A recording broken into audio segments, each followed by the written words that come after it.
ले फजर की 2 रकात सुन्नतें पढ़ रहे हैं, कभी इशराक पढ़ रहे हैं, कभी तहज्जुद पढ़ रहे हैं। फजर, जोहर, असर, मगरिब, पेशा कज़ा होने का नाम ही नहीं कहीं। चलते फिरते रास्ते में अल्लाह अकबर चिल्ला रहे, इसकी तो सुभान अल्लाह माशा अल्लाह। ले कुरान पे कुरान पढ़ रहे हो भी तर्जुमे से, कभी इस हदीस के दर्स में बैठ रहे, कभी उस हदीस के दर्स में बैठ रहे, कभी ये नफली नमाज पढ़ रहे, कभी वो नफली नमाज पढ़ रहे, ऊंची टोपी नीची टोपी बिना टोपी सबको सलाम कर रहे, कभी इस मस्जिद कभी उस मस्जिद, हर मस्जिद में जाके नमाज पढ़ रहे हैं माशा अल्लाह सुभान अल्लाह। कभी रास्ते से पत्थर हटा रहे तो कभी 10 मांगने वाले को 20 दे रहे, कभी अम्मी के पांव दबा रहे, कभी अब्बा की गाली खा रहे। जुम्मन भाई दाढ़ी वाले 10 बार मिल रहे तो उनको 10 बार सलाम कर रहे। कोई जाहिल बहस करे तो उसको सलाम बोल रहे, कोई गाली दे तो उसको वालेकुम बोल रहे। इसकी तो माशा अल्लाह सुभान अल्लाह। चारों नमाज पढ़ने।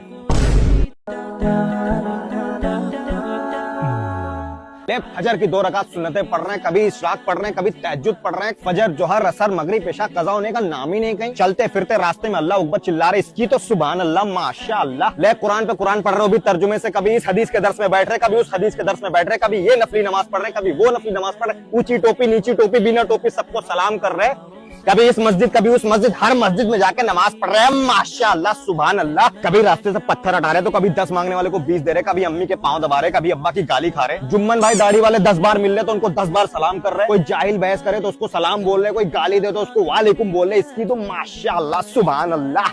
चारों नमाज पढ़ने।